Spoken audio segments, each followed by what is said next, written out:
All right, guys, we are back again with the Dynamic Man podcast, episode 11.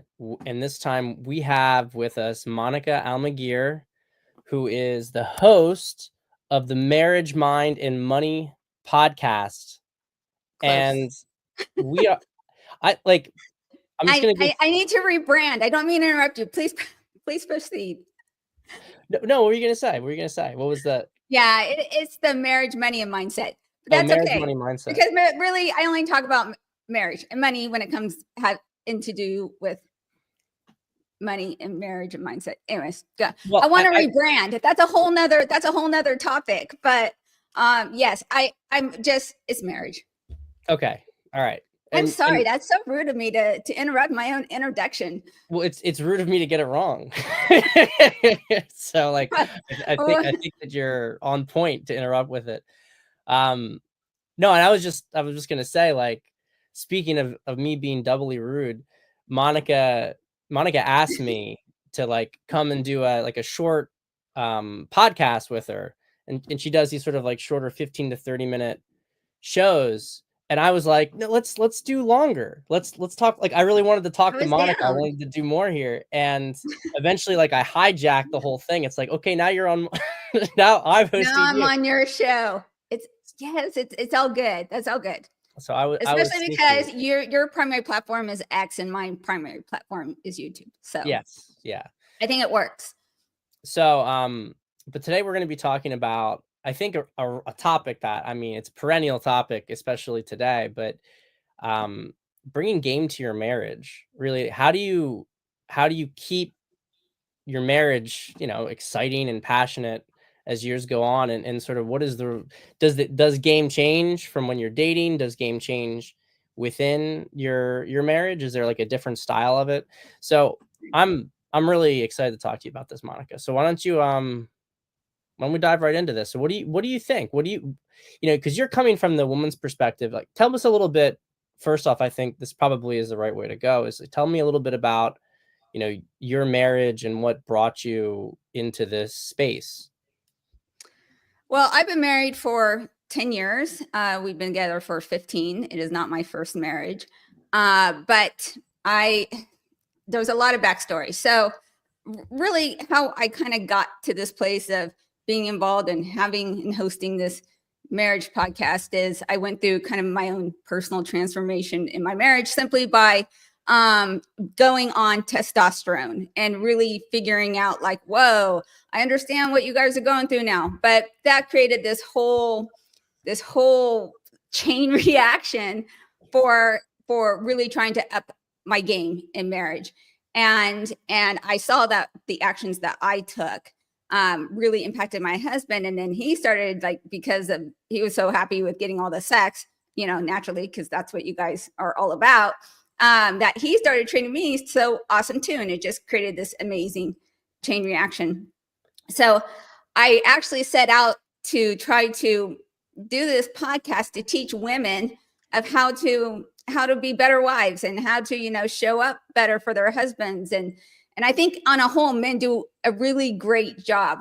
You guys really have a great personal accountability and stuff. So I set out to create this podcast for women. And it became very clear to me that there was kind of an error in my thinking there, that women really wanted to change and really wanted to do better. And so I quickly had to kind of flip things and go more towards the man's route and what men can do and operate within, women's true nature and how women operate and really go from that point of view. And what I found is that these guys, the primary problem has to do with not having getting enough sex from their wife, because like I said, that's what you guys care about. But there is a lot of times when I'm hearing the sentiment from guys that they're not getting enough sex from their wife, it's really because they've stopped bringing game. They really stopped doing those things that allowed them to get to the point to where the wife was even interested in marrying them. And so I'm finding that there's a lot of not personal accountability in regards to that point, where it just should be something it's default. Well, I'm married to her, so she should just want to naturally, sleep with me every day. sorry guys, that's just not how we're made. And part, I would say, if not the biggest substantial problem as far as the guy side, is that he's just not doing the work to keep the game alive. So that's basically a long-winded answer to kind of how we got here and why I think game is so important. And it's a big problem that most guys just, I think they just get lazy with. Absolutely. I mean, and I wanna spend a lot of time on that, game aspect of things. I mean, this is like where we're focusing on here, because there's a lot of different layers in terms of, you know, what kind of game, why guys get complacent, what exactly they need to change. Because I think that there's some things that, maybe you do when you're single that kind of have more, let's say, contraindications in a relationship, when it comes to like the trust factor, and you have to balance that stuff. But there's a couple things you mentioned there that I just want to hit on that I thought were really, really interesting. So, because this is stuff that I know that my audience, for instance, has never even really thought much about. So you mentioned that you went on testosterone. So tell me, I mean, I'm involved in like, Jay Campbell biohacking space. So I'm very like tuned into this stuff. And I know that Mhm. the benefits of it for women, obviously at much smaller doses than for men. A little does a lot Right. though. But and I know about how it affects the sex drive and stuff, but I'm really curious, like what so did it affect your mood? It affected your sex drive, and how did all this stuff like change in your marriage? What did they actually figure out was going on? Well, it's not that there was anything wrong per se. I went on testosterone about 4 or 5 years ago because I went through early menopause. Mhm. So when I walked in there at 45, I was noticing, and I'm sorry, I just have to tell you guys, this might be TMI, but like I was noticing dryness, Yeah. and I was like, this is like, what's going on? And so I would have to get like the lube when I was having sex with my husband. It was very, very not sexy. Like, oh, hold on for a minute here while I live this. This doesn't do much for a man, right? This is ego. Because I'm like, no, seriously, like I'm interested, but my body wasn't really, responding to things like it used to.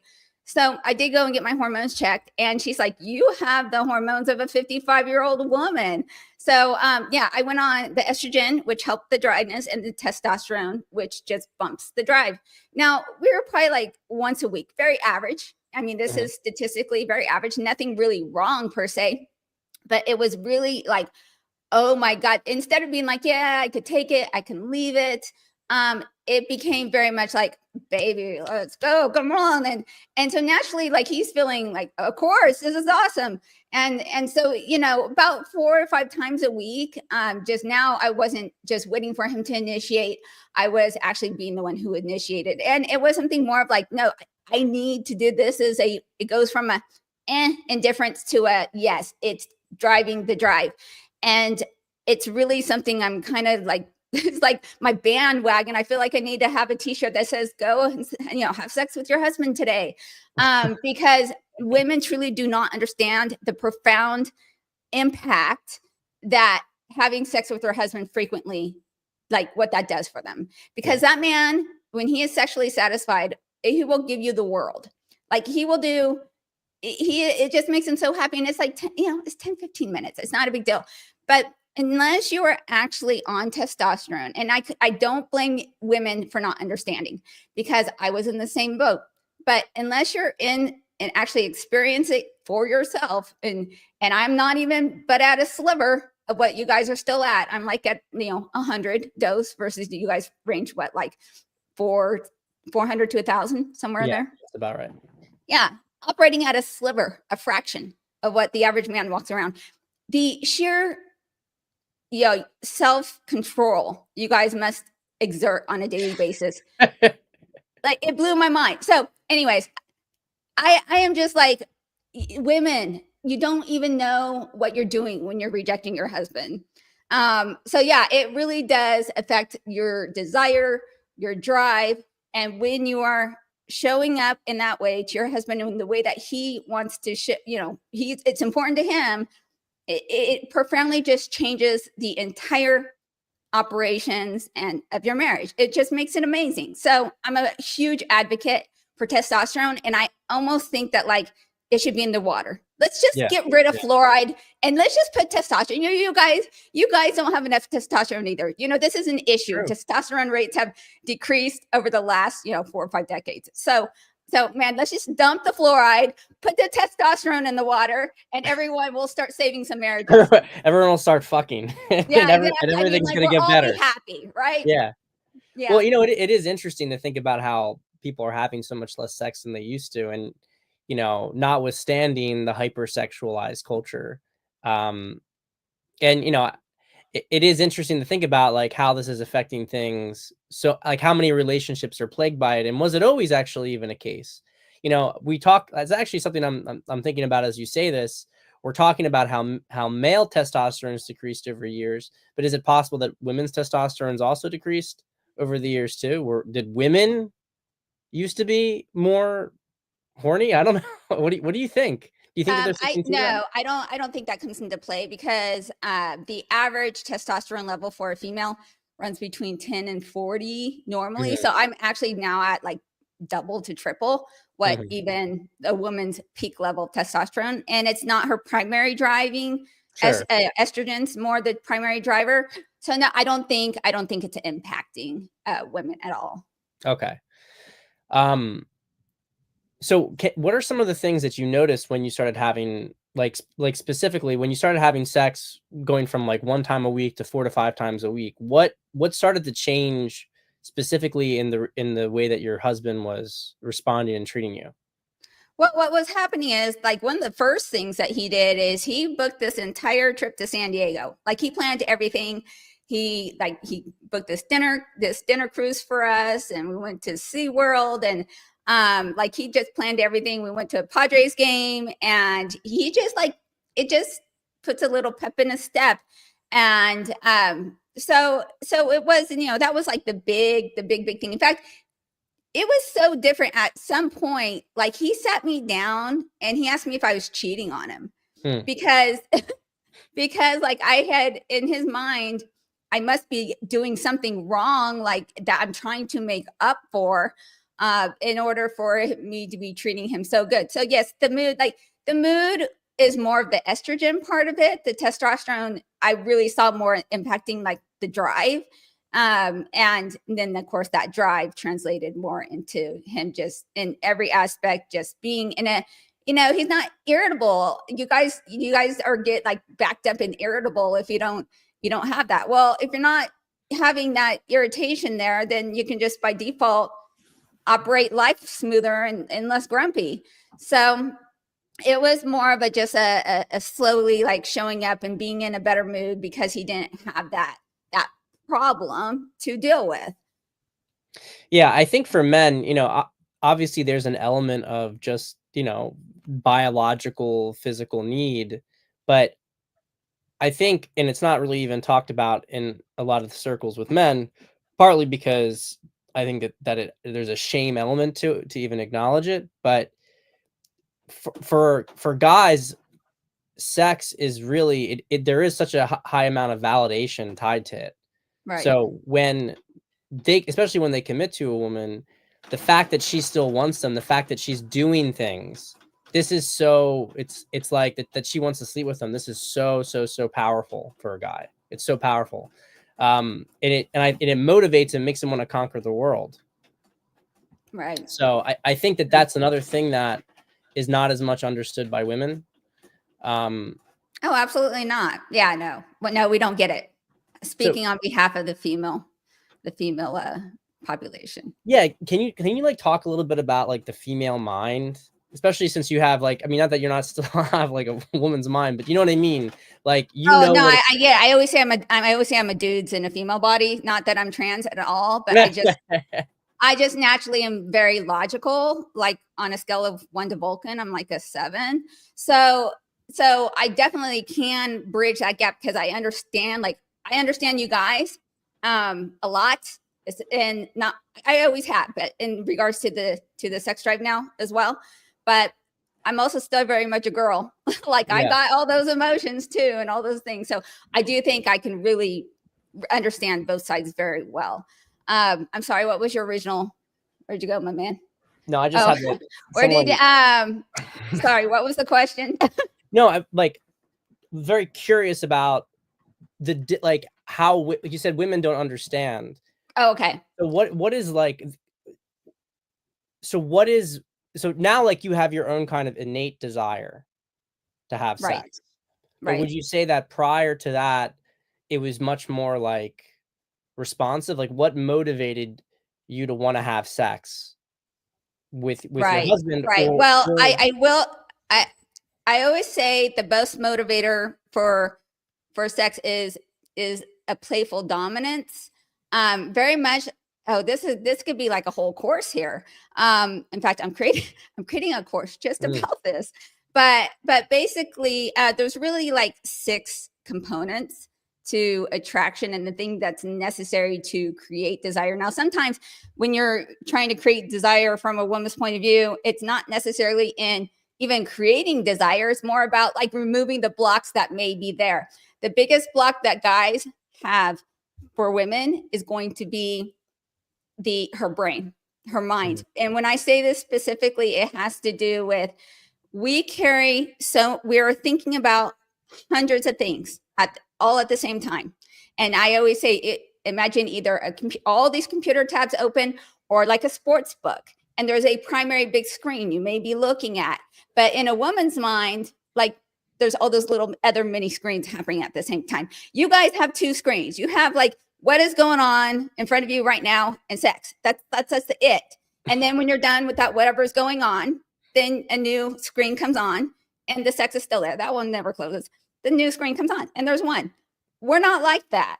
So even what we have to do as a guy is you have to get her to basically reshuffle or reprioritize what is layered. Sex might be way down here, and the kids and her job and working out and trying to drink enough water, and what's going on with her mom and her friend. She's thinking about her friend who pissed her off, and like there's all these things, and they never ever close.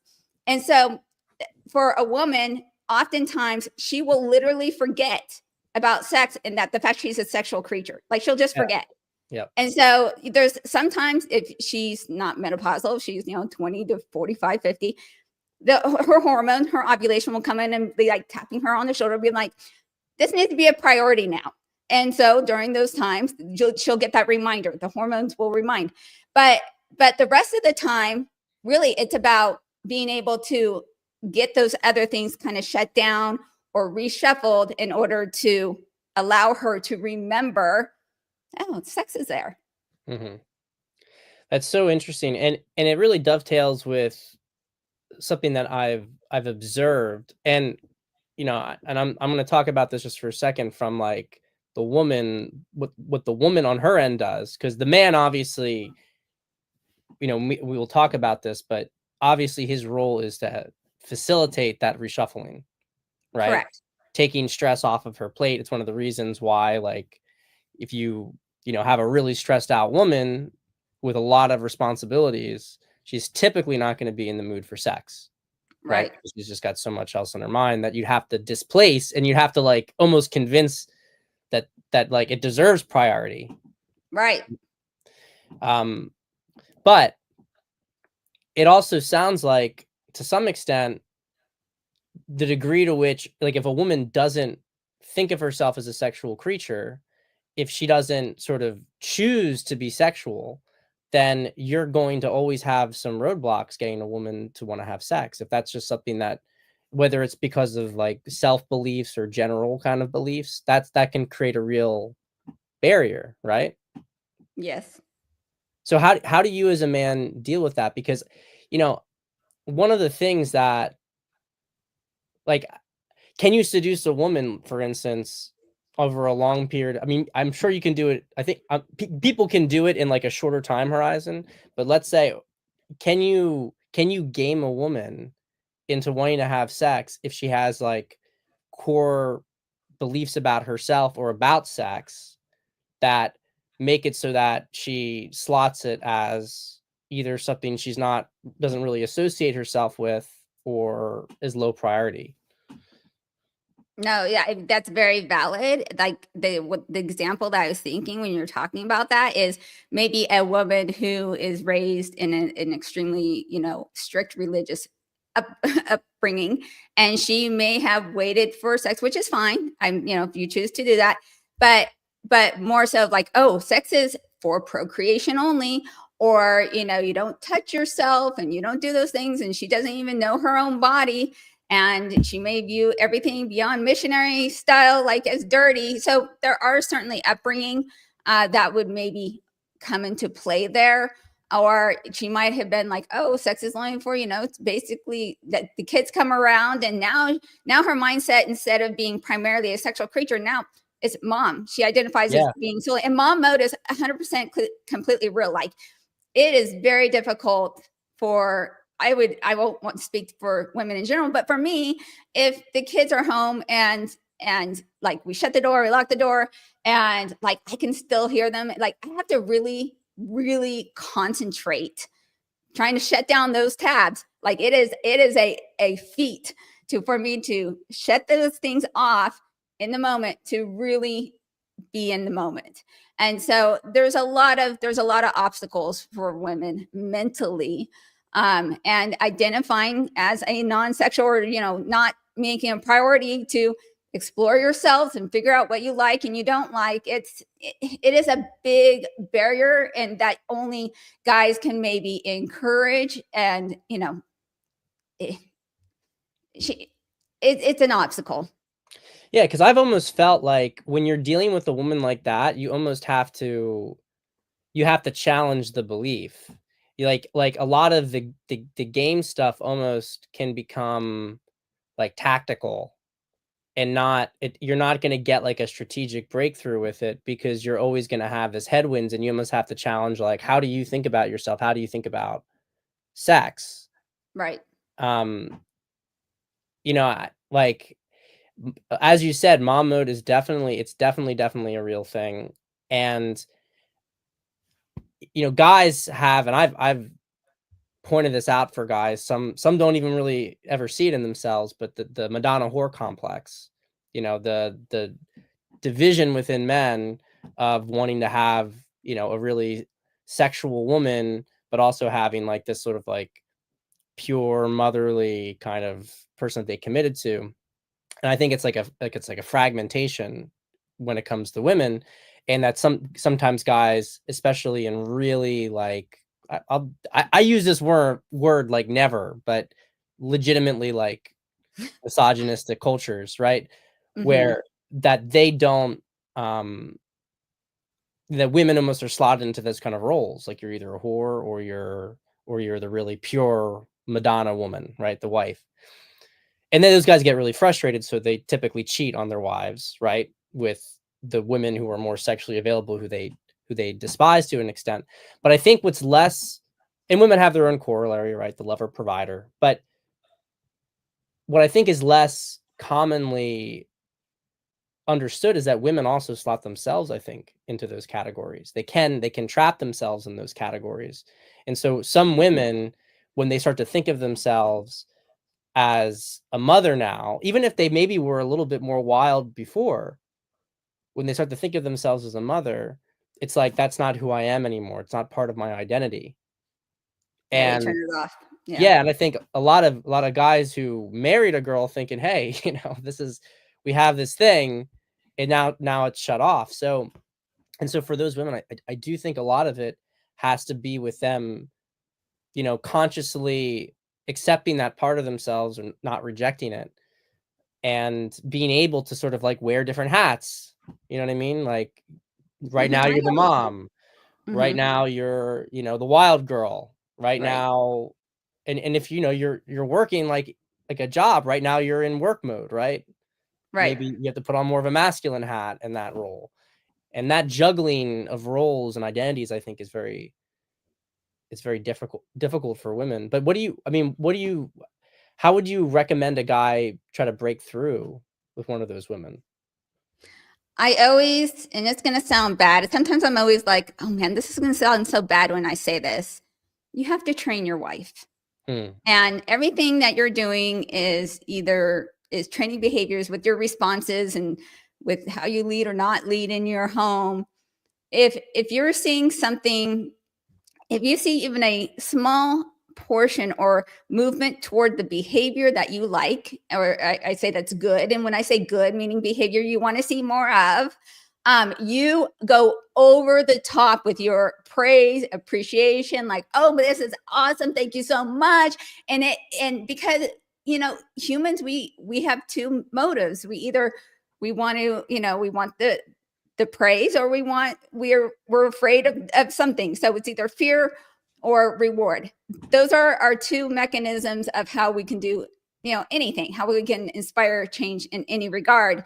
So if there is a time when a woman either gives you more sex, or even like gives you, that's not anything you you point it out, you let her know how awesome it is, you love to see that. I mean, that's really your best way to get any kind of behavior change with your wife.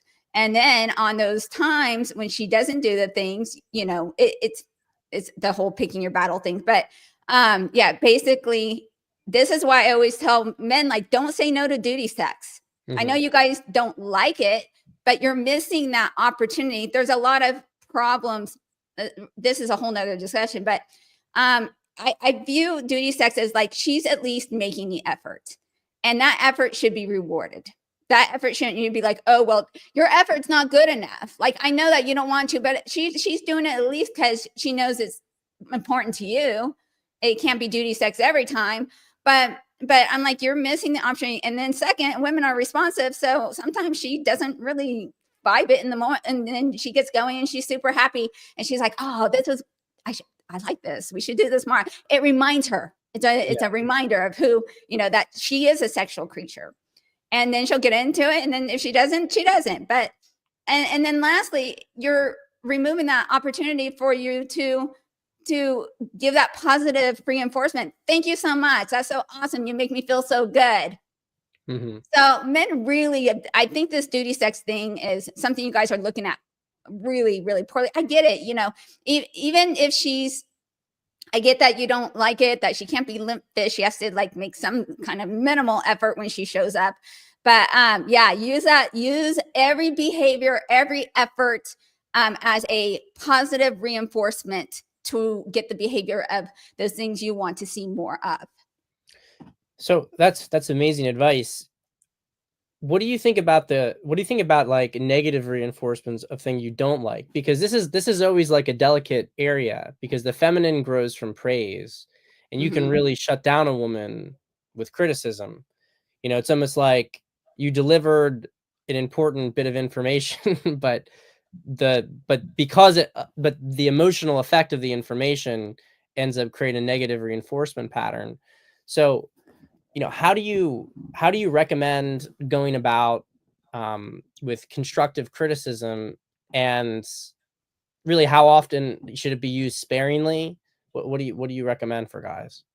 It's not that the criticism is a problem, or that you're bringing up issues, because I just finished the video, it's dropping today, about how problems need to be addressed, and a failure of, it's a failure in leadership to not bring up problems. So if there's things that need to be addressed, it need to be addressed. The manner in which you say it is, of course, very important. So you could take something and kind of word it different. In fact, I just had this discussion with my husband. I was like, when you come to me and you tell me you don't like something, why don't you just flip it the opposite way and say, I love it when you do X? Mhm. Instead of saying, I don't like it when you do this, say, I love it when you do this. So you're encouraging her through that praise. Like, I love it when you do this. You're giving her that faith. But if there are times you are going to have to just say, I don't like whatever the behavior is, but keep it about the behavior. Don't keep it about her. Like, I don't like when you're late. It's a problem because of X, Y, and Z. Not like, oh, you're so rude and you're inconsiderate. You're attacking, versus realizing that the behavior is the problem, not Mhm. her. So yeah, she's not the problem. She just, she's the behavior. You want to see a different behavior. Yeah. Yeah, yeah. Yeah, and I appreciate you also saying, because I agree with you completely, that as you know, if you're leading the relationship, like you need to call out problems as they occur. Or like I'm all about the idea of like the guy holds the frame and that, you know, taking responsibility. I think when you there's a line here when you're pointing out something that she did that you didn't, you know, like or didn't feel like it was good for the relationship, which I think is the best way to always anchor these things. It's not about your own ego, it's about where it takes the relationship. But, you know, when like there's like a balance between criticizing her and also like, well, what role did you have in it, taking responsibility for it? Because a lot of guys are just they're not taking any responsibility for anything going on, and it's always like the woman's fault. You made me feel bad. Yeah. I feel bad, therefore it's the woman's fault, rather than in You're not giving me sex. You're the one that has the problem. I yeah, just wrote this is on my video I'm dropping today. So it's fun. That's why I'm laughing because I'm like, that's exactly what I'm like, you're from like, no, you don't understand a woman's responsive behavior. You don't understand that concept quite adequately yet. yeah, yeah. I mean, so okay, so kind of on this note of like, because there's like an ambiguous area here. Like you have to speak your truth. You have to call out things, but you also can't, you know, make her responsible for bad things that are going on. It's kind of like a fine line to a bit between, you know, holding frame, taking responsibility, but also being real. Um, so I mean, how do you recommend, like, if a guy, let's say, isn't, and we're gonna talk like the game stuff is coming next, but I want to hit this area of like communication. Is there any effectiveness in any context to a guy essentially complaining or bringing up the fact that he's not having enough sex in the relationship? I think the obligation of the man is to implicitly tell his wife that I'm trying to word this correctly. In no way will she be dictating his sex life. Mm, She either is going to be a participant or an observer, and she mm, gets to choose which one. mm. And too many men will not have that men are so afraid of their wives. You guys got to get over, she's 5'2" Preach. something, and you're like, come on, like this is ridiculous. And so the biggest problem I'm seeing, because the biggest portion of my viewers are people who are suffering, and men who are suffering in a dead bedroom, and they'll be going on for 5, 10, 15, 20 years with no sex. I'm like, Crazy. you should have been having this discussion at like no more than a month. Like a month goes by, there is something really wrong, and this is a failure of you having this talk and this discussion and addressing this problem back when it should have been addressed. Mhm. So yes, like when it comes to that, I very much believe that marriage is a sexual relationship protected by covenant. It is not, some kind of partnership type of thing. Like sex is what defines the marriage. And so when you take that off when a woman attempts to take it off the table and a man allows that to happen, it's really on him, because he didn't have that discussion and hold the line with her saying, no, this is not how we're doing our relationship. This is, we're having sex. At least I am. Feel free to opt out, but you're not going to make that decision for me. I'm not signing up to be a monk and be celibate for the rest of my life. So yes, men need to stop being fearful and really start explaining, telling, not asking how Mm. things are going to be happening in their household. And she definitely has the option to opt out. So, okay. So this sounds like a very like dread game sort of approach. So let's say, so you say that to a woman, and she's, you know, I think predictably, a lot of them, especially if you're coming from a guy who hasn't been dictating terms for a while. So there's a presumption here that he's built up his desirability before having this conversation, right? He's built up a little bit more of his frame. So he tells her that he's gonna he's going to be having sex. She can be a participant in this, or she can be an observer. If a woman's used to having control in this domain, she's going to start doing like gaslighting, saying, Oh you yeah, know, there's gonna be some backlash. yeah. So, Oh so yeah, what, so you're gonna have what's to be his, prepared for that. so what's his next step? And the next step is it's on her. It Hmm. depends. And so many of the guys that are on my channel, they're men of faith. And so they men, like most of you guys are just such great men. And they really take their vows seriously.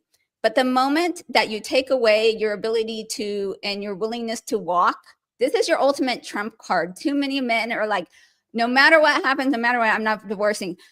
You know, I'm a follower of Christ, but I'm like, listen, we don't speed because we're afraid of getting a ticket. And we don't do anything because there's consequences. And when you remove the consequence of bad behavior, like I said, bad behavior mean behavior you don't want to see, particularly when you're the sole provider of that for your husband. That's not just unloving, like that's evil. In my mind, that is pure evil. So I give zero F's to women who, you know, who withhold, not because there's legitimate reasons, because there can be for seasons, but simply because, it's not important. Oh, I have no hormones anymore. Like, I'm sorry, this is your problem. No, that's not okay. You're not thinking about your husband's needs. So if a woman doesn't step up, and when you've given her this kind of like ultimatum, like this is effective leadership, she is choosing at that point, like she has laid out for you how much she cares about you. And that the thing is, the guys need to accept that or not accept that. So I can't make that choice for guys, that if they choose to remove their ultimate trump card, which is, a potential divorce, then that's on them. Monica, I love what you said there so much. And okay, this has been a real frustration, especially with the Christian community, and I'm a Christian as well. Um, you can look at this as breach of contract, first of all, right? Oh, It's like, 100%. It's infidelity. Absolutely. yeah, yeah. But I think that what a lot of these guys don't understand, and it's really perplexing actually when you think about it, because if you're a Christian, you're very much anchored in the belief of good and evil, right? That there are people who are operating with like positive intentions and negative intentions. But it seems like a lot of Christians have an extraordinarily naive view of reality, Yeah, and I agree. are very like almost so deceived and so eager. They let, I mean, we could take this in many different directions how they do this, but they let evil run amok because they're unwilling to sort of stand up to it. They're unwilling to even acknowledge it. And I think what you're describing in this situation is when you're dealing with bad faith in a relationship. So one of the things, like, my sort of three tenets of a dynamic man, but really it's a dynamic person, and it can be applied to anything, is confronting fear, expanding awareness, and operating in good faith. And this good faith aspect of it is so key, because if you go, like, you haven't been having sex in months, if not years, and you go and you state, hey, we need to have sex. I need this. I want this. I'm going to have it one way or another. If she's like, no, I'm not having sex, or she tries to manipulate you into thinking that you shouldn't be able to get it, she's not operating in good faith. Yeah, I agree. So that just shows the whole dynamic is designed to control you and take from you. And there's a good chance that she may even be cheating on you, right? Already, if that's the situation. Especially, yeah, if you're at 45 and younger, there's no reason she should be done. I mean, honestly, menopause is the only reason why I give a pass, kind of like, oh, the desire stops. So yes, if she's a healthy bodied young woman, 45 and younger, and she's denying, there's a problem. There's a problem now. I do.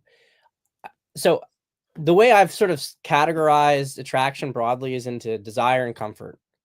And I think a lot of this stuff when it comes to how you approach fixing a dead bedroom is diagnosing it first, like, well, what's the cause of it? Right. So if the cause of it is desire, that typically dovetails over a long enough timeline either to her leaving you or her, doing this sort of dead bedroom, probably affair on the side thing that's going on. And in the case of a dead bedroom, I think that in the case of like low desire, and women, and if at any point here you feel like you have something to add or check me on, but when women are low in desire for a guy, they don't want to spend time with him, right? They don't really care so much what he's doing. They ignore him. They're too busy, and certainly too busy for his sexual needs. So in those situations, something very much akin to the sort of typical red pill um, dread game is appropriate, where you need to basically go after it yourself. You need to make yourself more scarce, and be doing more things, being more mysterious, and almost becoming more desirable to other women, so that she can see like, oh, hold on, this guy's actually appealing. I don't have control of him anymore. Right. Let me just add there, since you give me permission, Yeah. that basically, yes, one of my pillars of to creating long term attraction is that a woman has to be she has to be afraid to lose you, Hmm. which speaks very much to what you're saying here, where you're so high value enough and you fit her specific, and you don't have to be the best, but I'm just saying she has to be you have to be high value to her and what she is specifically looking for, because despite what men think that it's only about money, it's not. No. It's way we consider hundreds. It's a whole package. So so she's already decided because she married you, like you must be pretty much what she's looking for, unless you get lazy and complacent, which is what typically happens. But ultimately, what a woman will say when she's not coming to the table is that she just doesn't fear losing you, and that is a element that needs to be there for long-term attraction to succeed. Absolutely, absolutely. And there's different degrees of dread, right? There's the low level dread, which is just, you adopt a more attractive behavior in general. Like, you get yourself in better shape, you start Hmm. doing more things, they start to have more energy surrounding you and how you operate. And then there's gradients, like you might be more friendly with other women, and so that there's like a little bit of indirect sort of flirting or testing of options. And then of course there's like the nuclear option where you actively are pursuing other women. I think by the time you get to there, the relationship's pretty much blown up anyway. Yeah, it's um just that's just a manifestation of underlying problems. So yeah. what you're touching on there is the fact that you have the physical game, like you said, and then you have the mental game. And so a lot of times men will too often focus on the physical game, like, oh, okay, yes, you absolutely, like, attraction has to be there. You can't fake or desire or be like, well, I wish I was attracted to you, but I'm not. So that she's already kind of like, she married you, so you must be like her type at least a little bit. So as long as you're like maintaining that basis, but men do not understand how much more that mental frame is for a woman as far as the attraction. So you got to get that mental component right. Essentially is what you're saying, and to not just say, oh well, I kept myself in shape so I should be good. No, that's like maybe 20% of it. The majority has to do with the mental frame. Yeah, and I think the getting in shape thing is most important if you're out of the threshold range. Like attraction, like physical attraction is a threshold issue. Like it's a threshold issue when you're picking somebody, it's a threshold Right. issue staying, the difference between like you're going to prefer a 9 to a 7, but you're going to be attracted to both of them. But like if they start to drip to like a 4 or something like that, and you're like, Yeah. so the difference, if you're muscular and you're in, 18, 20, even 20% body fat, but you're like a muscular guy, like but the difference between getting that and cutting down to like 14, 12, 14%, like you're going to bump yourself up a little bit, but you're probably not throwing yourself out of the threshold range. But if you're at Right. like 35% body fat, like you're fat and you got to lose that weight, she's probably lost physical attraction to you because you got a Mm, big gut or whatever. right. Um, and that's a relevant thing because just I say that because some guys get really neurotic and they think she's not having sex with me because I've got 5 extra pounds on me, 10 extra pounds on me, and that's almost certainly not what's going on. It's probably that anxiety that you No, feel like yeah. you're not, you know what I mean? The lack of frame there. Yeah. Um, but the other part of this, so you have the desire issue, but if it's a comfort issue, I think this is where it gets to be a little more complicated, and more I think that a lot of guys, let's say, who take the red pill track can go like off too much because they're not understanding the exact problem going on.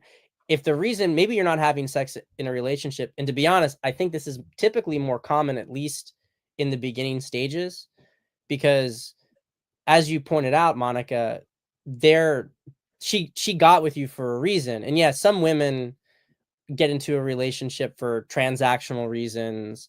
They either were in a rush to kind of get married or have kids, running away from something emotionally, wanted your money.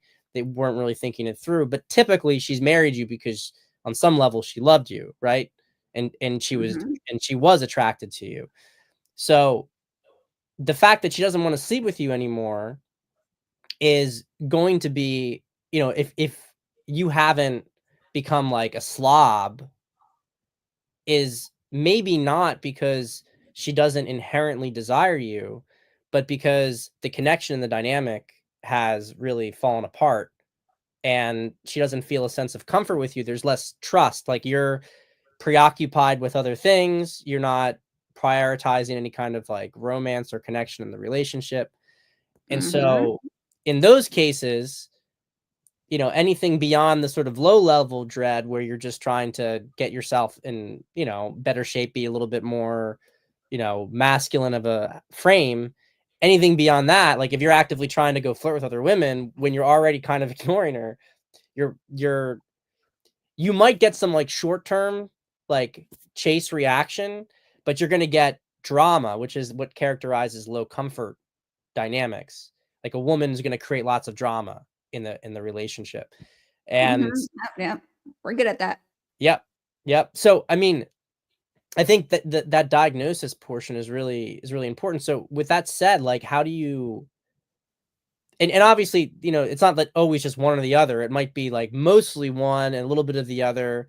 And it's like it's an art to sort of move it, how you move it forward. But from this comfort side of things, what do you what do you feel like? I mean, we talked about women and how they're juggling different things in their mind, and so sex can drop lower as a priority. But what do you feel like a lot of women are suffering from within relationships with men? What are like men messing up that leads to this sort of constant reframe you hear from women where they were like, I don't feel like I don't feel like Well, connected to you anymore. let me tell you a quick story. Okay. So my husband and I like to travel to. We take a yearly trip, just the two of us, and most of the time we like to cruise. We're big cruising people, but he had been wanting to go to an all inclusive, so we decided this last October that we would go to the Dominican, and we were there on in the beach, and there's lots of honeymooners, and there was this beautiful girl, dark skin, white bikini. Her hair was just like blowing. And so I ran up to her because this was like every girl this needs to be captured. Like, I'm like, let me take your picture. You look beautiful. So she's like, oh, okay, thank you. So I take a picture, and then I'm talking to her a little bit afterwards, and her husband comes up. This is a young couple. And come to find out, they were on their honeymoon. And then I explained to him, I'm like, listen, I have a marriage podcast, and I'm going to give you guys two pieces of unsolicited advice. And I said to her, I said, make sure you give him a lot of sex. But the thing that I told him, and it's like, of all the things I could tell him what would be the one piece. And the one thing that I told him was, make sure you tell her no once in a while. Mm. Or I don't know if it was that, or to make sure you tell her no, frequently. And why would I say that? And I say that because as a whole, men do not have enough masculine frame. They fear their wife too much, and therefore they just don't tell her no when he needs to. And that's really a failure in frame and leadership. And so if a man can get very comfortable telling his wife no, it's probably going to work out okay. Because that tells me that, he realizes there's going to be some backlash, and he's strong enough emotionally, has a strong enough frame to create that polarity between the masculine and the feminine for that dynamic to work. Because when you don't have a proper, basically, if you can't tell her no, that's a female-led marriage. That doesn't work.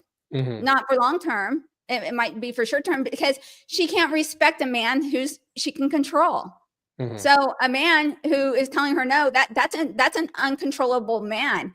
That's, as much as that's what women will tell you, no man's going to tell me what to do. Yeah, well, okay, maybe a weak one, but a man who is framed, a man who is knows who he is and is in charge and active will get very comfortable, and it actually really creates a level of trust in the relationship that she can be feminine, and we both can go into these proper dynamics. That is what is probably the biggest problem in marriages, is that the majority of our marriages now are female led. And Mm-hmm. a lot of it's not because a woman wants to be, we're already now working outside the home. That's already like hinders our ability to be fully feminine. And then you come home and then, everything's just all complacent. He's not telling her no. She can't respect him. No Mm-hmm. woman can respect a man. If she can't respect you, she's not going to love you. And she's certainly not going to sleep with you. Mm-hmm. It's absolutely correct. Absolutely correct. And it starts off with like little things, and it grows over time to then when the man almost can't even have an opinion. It's not even a matter of just telling her no. It's that you don't even speak. And like my wife and I, like whenever we see relationships like this, like in our broader social circle, it's always like we're always pointed out. Like it's really it's sad. It's sad, and just like, man, I'm like, I can't imagine being that guy. I can't imagine being like henpecked like that all the time. And look, Yeah. every guy's had a woman, talk back in a situation, right? But to have it be like a complete, like the entire dynamic, it permeates the entire dynamic. You can see his fear, and you can see her bitterness. Mm-hmm. Yeah, she's resentful. Yeah. She doesn't want to be in that role. You made her be in that role. Because, like, how is she to trust that you can guard against threats, whether it's physical, emotional? How can she know that you're going to protect her when you can't even protect yourself against her? Yeah. It's you're showing through your actions you are a mentally weak man, and she resents you for it. Now, what about the female ego here? Because obviously feminism has really tried to anchor the female ego in being like a man, not only simply in a work environment, but in a relationship. So what is the process of that? Can a guy be with can a man who wants this kind of like, I don't even want to say necessarily, I guess, traditional relationship, but let's say like masculine, feminine, healthy, polarized relationship. Can he marry a feminist if that's the case? He could, but why would he want to? Hmm. I mean, all women are difficult, and some are much more so than others. And so I don't understand. And so all women are malleable. I'll put it this way. All women are malleable, but you got to understand, a feminist woman has been so indoctrinated into like And I will say I'm a super independent, like no man's going to tell me what to do. I wasn't quite extreme. I was always very conservative, but it's kind of like, is she worth the effort? That's what the real question you need to ask yourself. So can it happen? Yes. All women are malleable.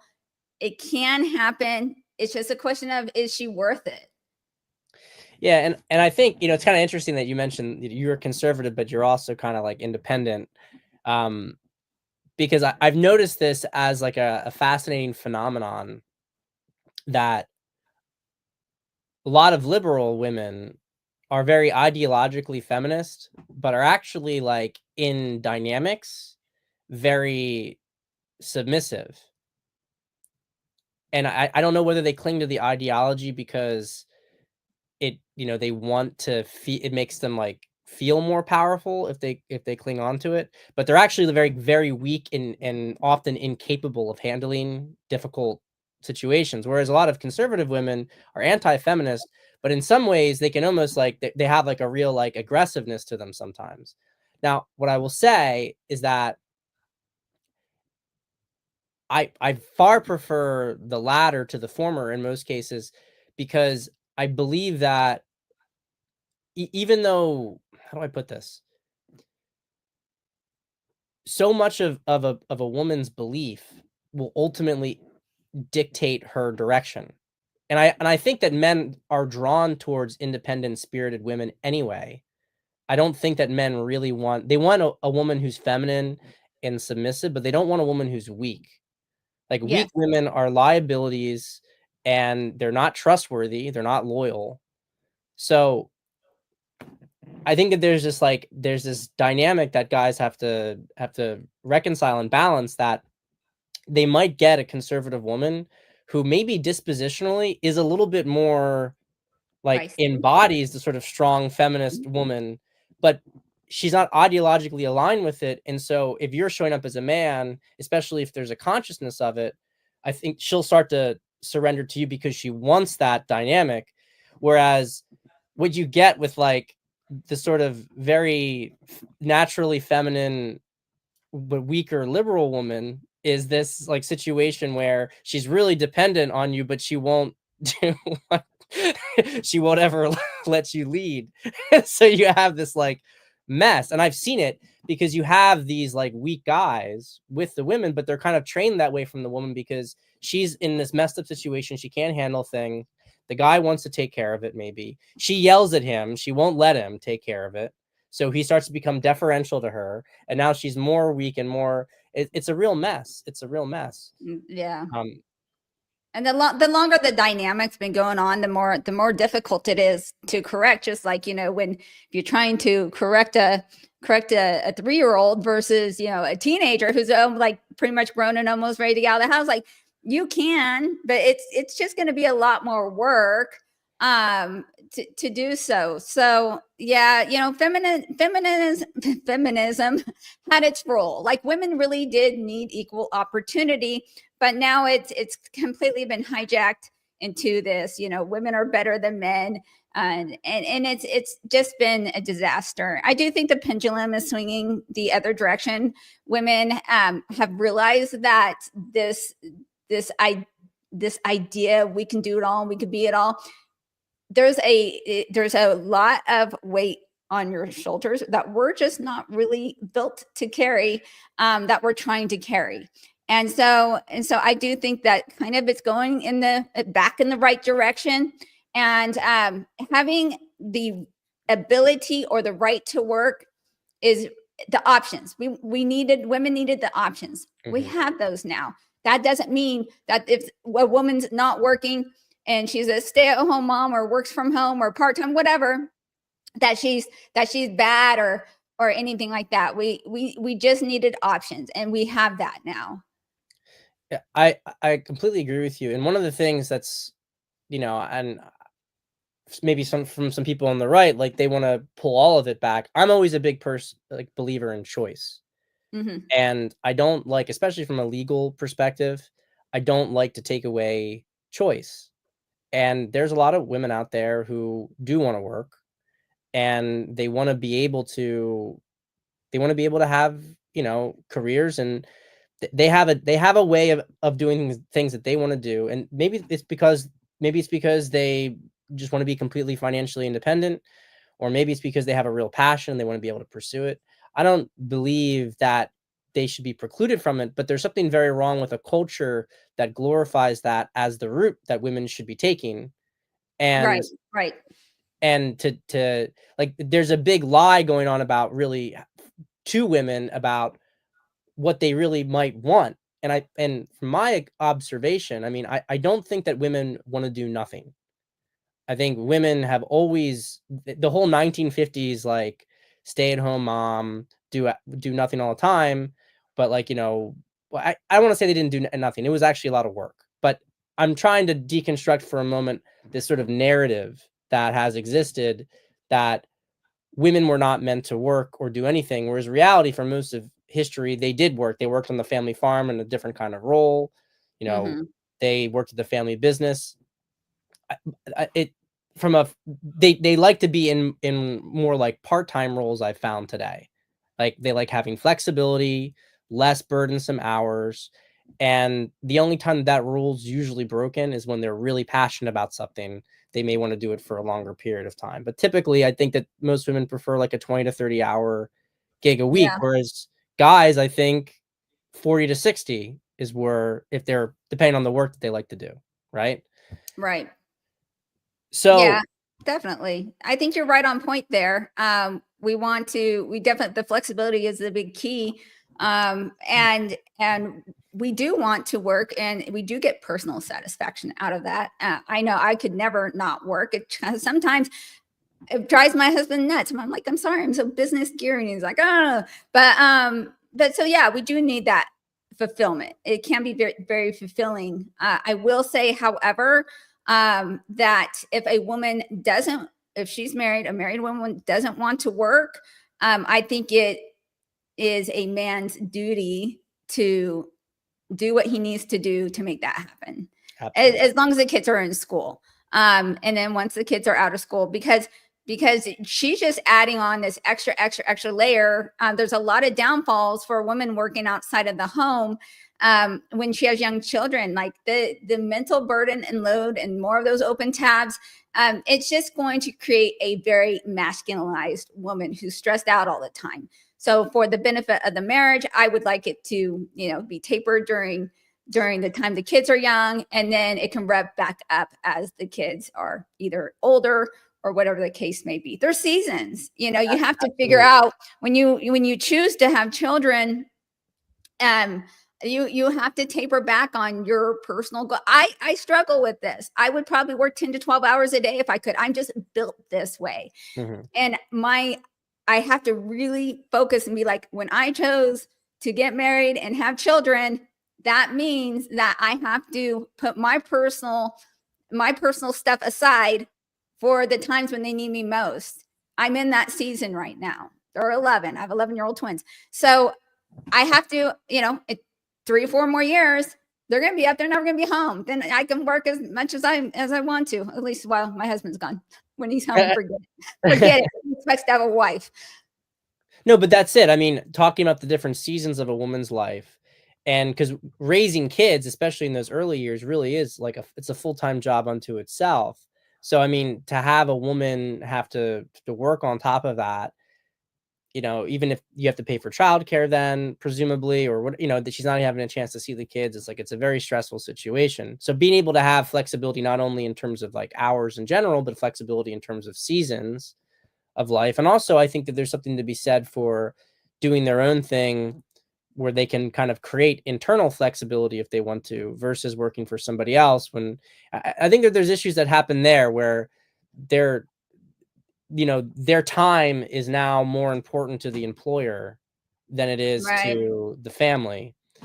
And that's sort of like a bigger conversation. I actually think, like, guys point that out, and I think they fixate a lot on the fact that the she's maybe working for a different man, even though it could be a woman, but she's working for the man, right? But I actually think to some extent there can be a similar crossover too when a man is working for somebody else, especially if he's in a lower position and he's getting just kind of crapped on all the time. I wonder, do you think that that creates an attraction issue within a marriage? If a guy has a really bad boss and he just takes it, do you think it makes a woman lose respect for her man? Um, I don't see how, unless the man brings it up to his wife, like his boss is treating him like shit. Um, I would as a man probably not bring your wife into that conversation, and then just realize that, all right, this could be affecting me. This might not be the best work environment, and I need to do something to change it up. Um, I would encourage men to never do or bring something up to your wife that's going to make her view you as less than you already are. Like, women don't need help in that department. We're already going to nitpick your flaws. Like, you don't want to come in and be like, hey, look at another person who treats me like crap and I take it. That don't shield her from that, for sure. Yeah, so For part sure. of I this, would like, like to redirect though and make sure, because I do have a couple questions for you specifically. We wanted to talk about game, and yeah, I have some questions for you, for mainly my guys, because I know your primary your business is that you teach. You're basically single guys, correct? yeah. You're Well, teaching. not only single guys, I work with guys in relationships. I work Okay. with men Okay. throughout the Right. whole life cycle. Right. Right.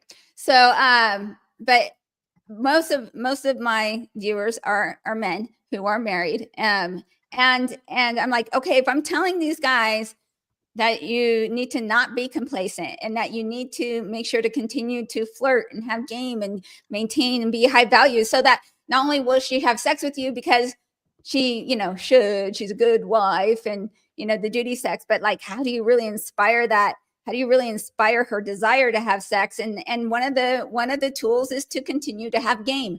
And so, as a dating coach, what would be maybe the one or two things that logistically, like, give me something they can do on a daily basis that's easy for them to do that? Because if it works for a single guy, it has to work for a married guy. Well, you mentioned earlier the sort of playful dominance, and this may be a variation on that. I mean, if you go back to like the old pickup artist stuff, you had the kind of cocky funny Hmm. from David D'Angelo.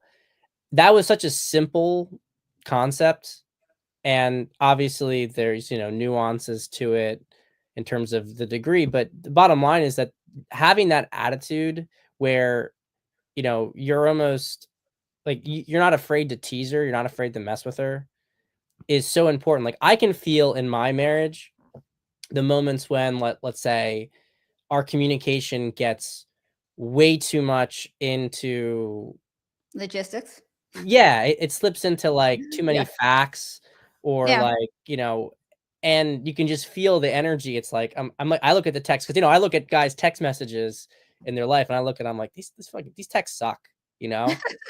And That's true. I but I'll consciously then I'll throw some energy in there, right? So I'll start teasing her, start messing with her. Like my wife and I got coffee today, and I was asking her like, "Hey, you want to go get coffee?" She had some stuff to do.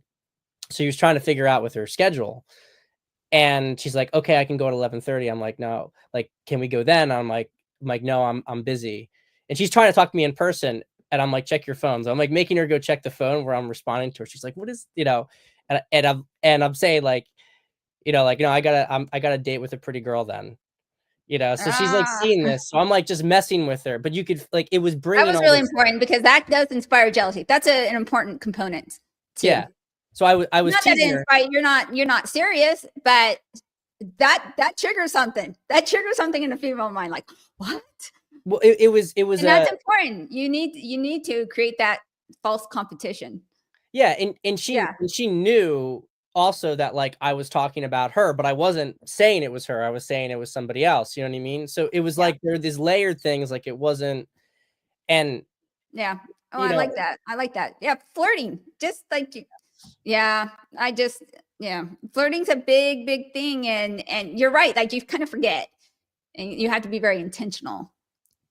and so and to sort of take that in a bigger perspective, what I found, if you, like, take all the different aspects of attraction, everything comes down to energy. And Mhm. guys who don't like this universal of women getting upset with guys has to do with when the guy doesn't have any energy, or the guy at least isn't giving her any energy.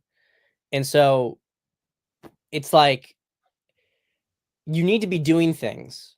If you're just kind of like listless, zoned out, like women hate it when a guy's on their phone, just sitting around scrolling on their phone. It's like the new iteration of like just sitting in front of the TV. And they don't like it because you're not your energy is not directed anywhere towards anything, even if let's say it is because you're doing work on your phone, it doesn't feel to her like your energy is present and doing anything constructive. So, I will stop you there just for a moment because it's not that you're on your phone. It's that you're on your phone before you have taken the time to connect with her first. For mm, instance, when you're first coming home, if you're giving your wife 10 or 15 minutes of dedicated, she's been busy all day, she hasn't seen you all day, she's excited, she probably hasn't talked to another adult all day or anyone that she actually even likes. And you're coming home, and the first thing you do, because you need you need to doom scroll for that mental relief of your stress of the day, and you're going on and she's trying to talk to you and you're like, it's not that you're on your phone, it's that you haven't prioritized giving her the adequate proper attention first. If you give 10 or 15 minutes to just connect with her first, she'll be happy, she's good, she's got that tank filled back up. You could spend the next 2 hours probably and you'll be fine. So it's really not that part, but I see what you're saying. yeah, and I'd say that also that that same thing. I'm trying to say here. It's also like if you have kids at home too, and you're not doing the same thing, like you're not connecting with the kids because you're on it. I think that she might notice that. It's like not only just about her Yeah. personal relationship with you, but it's also what is your relationship with the kids that makes her lose trust, feelings, anxiety about that. So she's like, why isn't he present? Why isn't he focusing on them? They want to see him. So I think so much of it is being present and having like firm. It doesn't mean that you have to be present there 24/7, but like you said, you have to make the connection. You have to establish some degree of presence, and then at a later juncture, okay, you can go on it. But like, Right. I don't think women like to be around guys who just aren't there. They're spaced out. I when a guy is Definitely. spaced out, I just think that I have seen out of every trait that guys have, I think that they are most unforgiving about when guys are spaced out. It's just like so unattractive to them. No, that's true. That's true. And you got men have to know that, like, for women, everything is connected. So if she feels like you're not being an adequate father or in one aspect, and then all of a sudden she's gonna be not to mean she wants to take it out on that, but like it's all connected. So if you're not showing up in your father role, that's going to impact her desire to have sex with you because she's like, like it's she can't separate that. So you definitely show up. And I'm going to say, because I know that the guys are going to say this is like, well, she's on her phone way more than I'm on my phone. Well, that's probably true. But I kind of do defend women a little bit more on social media because we are more social and we have that need to connect with people more than men do. Men are like, fine, they never ever talk to anybody or see anybody. That's like his version of heaven. But women really do have that need for social and emotional connection. And so, it might be her only means of the outside world at all. And so I kind of want to tell you guys to give her a little bit more break in that. Yes, she has the obligation to also make sure that she's paying attention to the kids and connecting with you first. But that's why men will oftentimes more so like watch TV or whatever, and she's on her phone. She needs that time to connect because otherwise she's going to be in her own little isolated bubble, and we need that. Yeah, I think it's all about the context. I mean, if you just came home from work and she doesn't say hi to you, or she gives you like a distracted hi because she's on her phone, Right. you know, that that's obviously going to create some resentment. You go out to dinner and she keeps checking her phone throughout the dinner. Like that stuff is it's rude whether it's a man or a woman. But, Hmm. to go back to what we mentioned earlier, well, you call that out. Why aren't you Right. saying why aren't you saying no? Like, this isn't like, if you want to go out for dinner, like, you're not checking your phone during dinner. Like, we're not doing, unless it's an emergency. You know what I mean? You can't just be out there constantly doing things. And so it's all depends on the context and degree. I mean, if she's mostly present there, but then at one point she checks something, like, you need to make a big deal out of it. I mean, don't let the internet make you neurotic about, reading into every little thing. Yeah. But there's definitely some women and some men out there who are so addicted to their phones, they're not present in their relationship. And yeah, who wants to be Yeah, connected? a guy, a lot of times men will be, I wouldn't say afraid, but they're like, well, she's a grown woman. Who am I to tell her to do, X or Y? But my husband will get frustrated with me because he loves movies and I have a hard time sitting still. So, so sometimes him and the kids will watch a movie and it will be a movie I'm not interested in, but I'll be in the room and I will be on my phone and he'll say, put your phone down.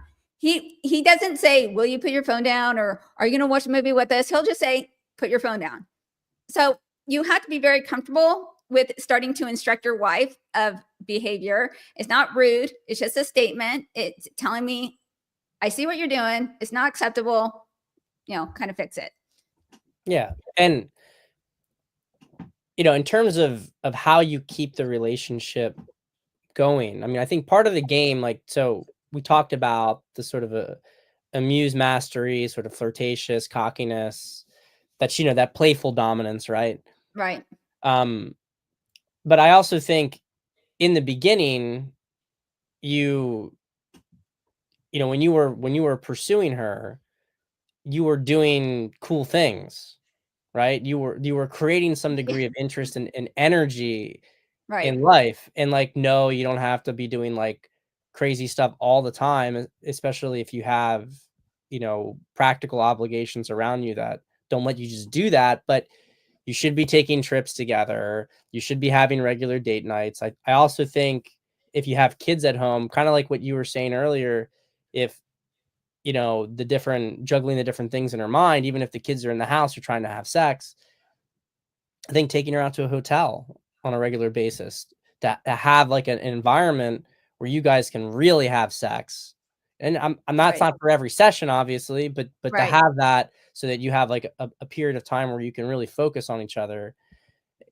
Just the regular, I'm a big fan of weekly dates. I mean, some people push it a little bit. I think when you get to a month, that's like the absolute extreme end. I think it's frankly too long. But you have to be doing things together to keep that connection there. And to some extent, yeah, maybe it's dinner, but throwing in a hotel there sometimes, doing some other activity together, something new, like, keep creating new memories so that Yeah. she feels like this life that she has with you is interesting, that she's growing, that she's laughing, she's having fun. If everything is the same, if she looks back a few years and she has no distinct memories, she's gonna start to feel like her life with you is dead. And that's just how it is. It's the same thing, like, when you're, there was the old pickup thing that it takes 7 hours with a woman in order to, on average, take 7 hours to sleep with her, right? And one of the Oh, things they'd say I that, didn't know that's that. you go to different places. So, like, guys who would sleep with women faster, like you wouldn't go to a spot and you just sit at the place at the venue for hours and hours and hours. Like, that would not be beneficial. But if you stayed at a place for 2 hours, you bounced to another place for an hour, then you bounced to another place for another 2 hours. Now she feels like she's spent a lot more time with you because you've Oh, gone to different locations. There's more memories. So it's the same concept, but just expanded as, like, a general strategy in a relationship. Just do new things. Don't you can't, and you're the, and I think a lot of guys, because women typically are the ones who are more concerned about the connection, that guys get into a naturally passive role where they expect the woman to sort of prod this, and maybe they'll agree to it, to go do something. But that's a mistake, to have the woman leading in the romance. Like, the man should be leading. yeah, the biggest thing is like when the guy will say, "Well, what do you want to do?" Like, Yeah. no, no, that like don't. She already has 100 tabs open. She shouldn't have to open up another tab to tell you of like, what do you want to do? What do you want for your birthday? What do you want for? No, just, you wouldn't do that if you were dating. If you operate in your mindset of, would the single version of myself do this? I mean, that will save you guys so much anguish here. So yeah, she might not like the restaurant you choose. She might not like the activity, but you know what? She will super appreciate the effort, the fact that you made a date and she needed to not be involved beyond to show up. Like, and even the date night itself, to me, I like going out as much as once a week. It seems excessive to me. Mhm. And I always feel like so often, and I can understand men's frustration, like, oh, you got to do this and you got to do this and you got to do this. And I'm like, you guys are making it way, way, way too complicated. Basically, she needs to be not, things not need to be so boring, like it's a Groundhog Day every day operating in your house. And you don't have to go anywhere necessarily to create fun and unpredictability in your life. Like, when's the last time you threw your wife up against the wall and gave her a kiss and walked away? Didn't say anything, walked away. Yeah, Like, yeah. yeah, that you should be able to. I remember my husband and I were on a walk, and that, we were just walking along. There was this little like cove, and he pushed me up against the wall and kissed me, and then we continued walking. Obviously, it made an impact. I can still remember it. So those are the little things where you don't have to go so broad and stuff. You got to sprinkle. It is far better to sprinkle these little elements on a daily basis than to have just once a week one big thing. So aim for Yeah. the little sprinkling in versus the big grand gestures. No, and I agree with that. It can't be. It has to feel like the life is like this. I think when I talk about the date night as a once or every other week thing, it's typically in the context where it's not so much about doing new things together in that context. I mean, you might do a new thing here or there, but it's more that a lot of guys, especially if they have younger children, they may not and they have busy work life. They may not Yeah. have a lot of time to just have like a one-on-one with their wife. It's actually more for like connection rather than it is for, Mhm. say, novelty, because they might even Right. go to a typical place. But no, it's you want to make life itself feel exciting for her. And sometimes you have to remind yourself of that because you get into work mode. She gets in the work mode. And I encourage guys not to be like discouraged if initially when you're doing these things, if there's some resistance from her, just because it's she's just not used to it yet. If she's agreeing to do it, and I think this also applies to some degree with what you were saying with like duty sex, right? If she's agreeing to it and going along with it, you want to just get things moving. You want to get the energy moving. Once it starts moving, then she starts like, hey, I actually like this. I actually enjoy this. Mhm. But it's Yeah. when everything goes down that it's like it takes some energy to drag things out of that. Um, Yeah. so Yeah. Monica, Predictability is not your friend. Yeah. I was gonna say something and then I forgot. So we'll continue. okay. There was one question that I really wanted to ask you Okay. about because you were talking about bringing sex into her mind earlier on, right? How do you Mhm. bring that sex up more up into her mind? What is your perspective on things like erotic hypnosis? Do you feel like that stuff is a way of making a woman have a more sexual mind, or do you feel like what do you think you can do it with a woman who's not open to it already, like a not sexual like because I think that's like, yeah, you have to have a base level to even like suggest something like that. I would say more often than not, the reason why sex is not on the forefront is more there's a block. Mhm. So you got to make sure that, like, are all your blocks gone? Is everything, the block on her side, the block on your side, are those all removed? And I just feel like that's at the You just muted yourself.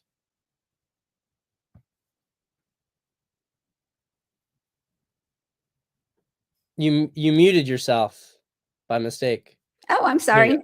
Yeah. Okay. Yeah. So I feel that, like, you're talking about something that would be for somebody who you at least have a decent level of sex going, a once a week thing, and you're wanting to enhance something that's already there.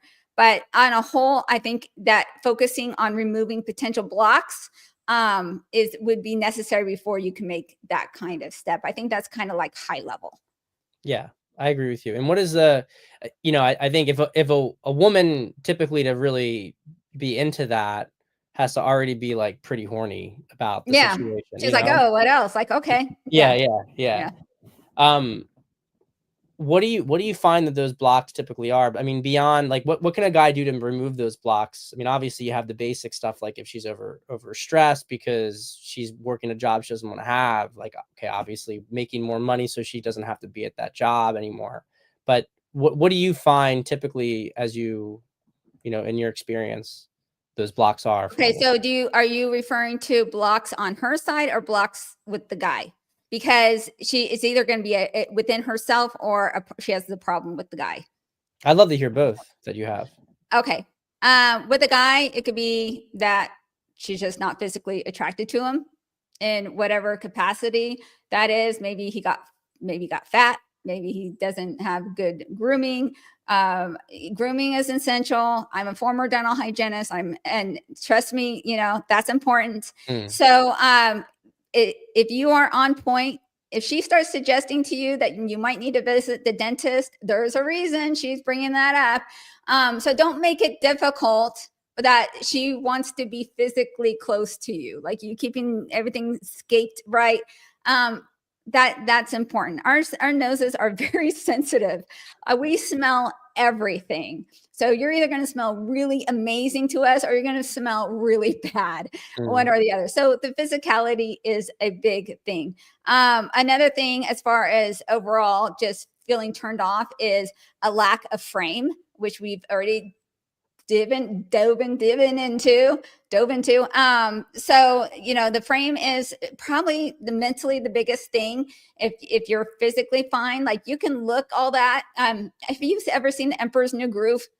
No, I haven't. Okay, so that's the most underrated Disney animated movie of all time. So there's this character, and his name is Kronk, and he's this big buff guy, and he has all the muscles and stuff, but he's like a goofball. Like there's nothing. He's dumber than a block of rocks. So that's what I kind of like. That's how I view kind of unframed men. And like, you might look the part, but you have nothing, you have no mental muscle to go behind that. So the lack of frame is a big thing. And then of course, another thing is just being a man who she can't respect. And the biggest thing that a woman finds in that's as far as like everyday operating, what things are going on in the house, is that you just are not a man of your word. And what do Yeah. I mean by that? Not in the big things, but in the things I'm like, if you tell your wife you're going to do something, you better damn well do it. And it's and you might be like, well, yeah, just a minute, or yeah, I'll get to it. No. That doesn't work for women. You have to be very specific. So and you might be like, well, okay, yeah, I forgot to take out the trash, and I know I told her to do that. You just have violated your wife's trust. And you may think that's ridiculous. But like I said, with women, everything is tied together. She can't say, oh, I can trust him in this aspect, but I can't trust him in this aspect. No, she can't trust you in the small things. She can't trust you in the big things. So lack of attraction, improper frame, doing those things in which she cannot respect you. Those are the big things. Now on her end, it's probably going to be, you got to look at, if you're between the ages of 20 and like 49, non-menopausal, there should be nothing health-wise at all that is going to impede your desire for sex. Except maybe But like postpartum or like some aspects of yeah, pregnancy. there might be some seasons Yeah, like that. but But short season. yeah, so there might be something. The biggest thing is is birth control pills are impactful. If you're depression meds, we have so many women are on depression or anxiety meds. They will absolutely kill your sex drive. Like if you are on one of those, and have you seen that stat on the women who are on birth control and how they select for a different man once they go off of it? Yeah. How screwed would you be as a man if you got married when your wife's on birth control and she goes off it and she's no longer attracted to you? Not because of anything you've done. Nothing has changed, but simply because she would have selected somebody different, not being underneath those Have you seen that? Have you seen those scenarios, or can you relate to it? Were you ever on birth control yourself? I was never on the birth control pill. Okay. I was on other types, like I was on the IUD, and Okay. then once I got that out, then I went to menopause. So Hmm. now I don't have to deal with any of that. So yeah, so we do have meds that are, I think we have, the religious upbringing, and those are going to be the biggest thing, is to make sure that there's nothing that is impacting our health. And I will say that body issues are a real thing. We are naturally very harsh on ourselves. And so we have a hard time, really, like, you guys will think we're sexy, but we have 10, 20 pounds, 30 pounds or more. That's going to impact how we see ourselves. So really being able to appreciate ourselves as a sexual creature really is much more difficult for females in that regard, for sure. I'm going to see, let me just think a minute if there's anything else that can really be super impactful. Now, the biggest thing is the hormones. Men often think that they're they're like, okay, I'm doing a good job, but you'll see how good of a job you are when she no longer has hormones anymore. She hits menopause and it's all on you. You're just, you're all of a sudden you're like, whoa, I thought I was doing a good job. No, buddy, you had a helper. Hormones are going to help you. When in menopause, you're going to see really how good your game is when you don't have that helper anymore. Yeah. And Yeah. so hormone therapy, we've already talked about this, so I'm not going to duplicate myself here, but yeah, hormones will absolutely, without you, I call it the easy button. If you want to do the easy button, you don't want to improve yourself, if you don't want to have to really work on yourself to bring game, the hormones is what go get on testosterone. You don't have to do anything. That's the easy button. Yeah. That's great. Yeah, the one thing I would add to what you said is the self-esteem issues are often associated with how they feel like they look and how they are sexually, but it could even just be like more generalized. I don't feel good about who I am as a person, like a lot of negative feelings, that those negative feelings, because they're kind of like intrusive thoughts, right? And Mm-hmm. also can affect her willingness to feel like she can receive, and that she's, whether that's love or whether that's pleasure, she could create barriers to that. I mean, you get into like attachment issue stuff at that level. Um, some attachment stuff might make her really try to have more, right? But it's also like, well, why is she trying to have more? Is she trying to have more to get your attention? Or is she trying to have more because she genuinely wants it from a position of self-confidence? Like, I think on a lower level, women will have sex because of fear of abandonment. It's like a or like fear of, like, they're trying to get this guy, so their Right. sex drive sort of works in a vector with that. But more confident women, and I think the women who really enjoy sex the most, especially the ones who have great sex over a long period of time, it's really anchored in a healthy sense of self, in a sense that, like, you deserve both love and pleasure. So it's not something reactive almost that's used. It's something Mm-hmm. that's almost to some extent proactive, or receptive at least. Um, and the only Don't you other think little, too? Okay, what kind of dovetails into that? And that another point I just remembered yeah, was the trauma, if yeah, particularly if she had some sexual trauma growing up, and particularly if it's at the hands of her father. So if she just has a general distrust for men in general, like that's tough to overcome. Like that's always, you're always going to be, she has this innate fear or distrust of men because of her upbringing. Can you overcome that? Once again, maybe. I don't know. Is she willing to do the work? That's a big one. yeah. I think one of the big questions guys need to make when with these decisions, like, obviously, you want to get a girl with as minimal baggage as possible, right? Yeah. But I will also say that the big thing is she willing, is she aware that she has an issue, and does she want to change it? If she's aware she has an issue and wants to change it, then I do think, I mean, it may be too much for you, depending on the circumstances, but I do believe that there's hope for those people. The hard barrier is that people who are in denial about it, and, Right. are making excuses. You can't work with somebody who's got lots of baggage and refuses to acknowledge the existence of the baggage. It's just, you're going to be in for a really rough relationship. Um, A man needs to always realize that a woman's effort is the true indicator for how much she loves you.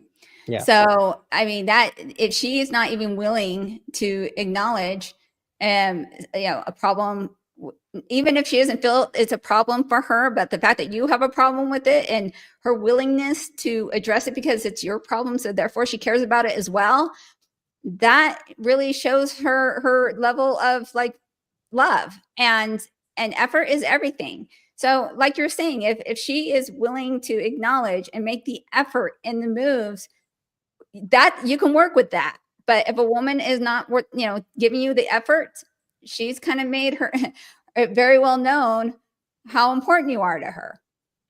That is such a great line. It's the measure of a woman's love based on how much Mhm. effort he's willing to put in It for is. you. It's totally true. Totally true. Well, Monica, we've gone for about a little bit over an hour and a half here. Do you have anything else that you wanna go into and mention? No, just keep on bringing the fun, the flirt. Remember, you're still dating. You're still dating your wife. That's right. That's remember, your job's not done the day that you took your vows. You have to continue that and make sure that you give her new memories all the time. That I think that was a very key takeaway for me is, are you creating new memories that she can look back on? And I always say my favorite thing about my husband is that he's fun. Like Mhm. if I had to like choose my life would be so much more boring. And so your goal of this whole thing is to question is is your life is her life better and more fun with you in it than without? And if you can't say yes to that, then you have some work to do. That's Sydney about Lau it. Sydney Lauper said it. Girls just Girls just wanna want have to have fun. fun. That's right. Well, Monica, this was such a pleasure. Thank you so much, You're and, welcome, Pat. Let's do it again sometime. 100%. I'll All see you. right.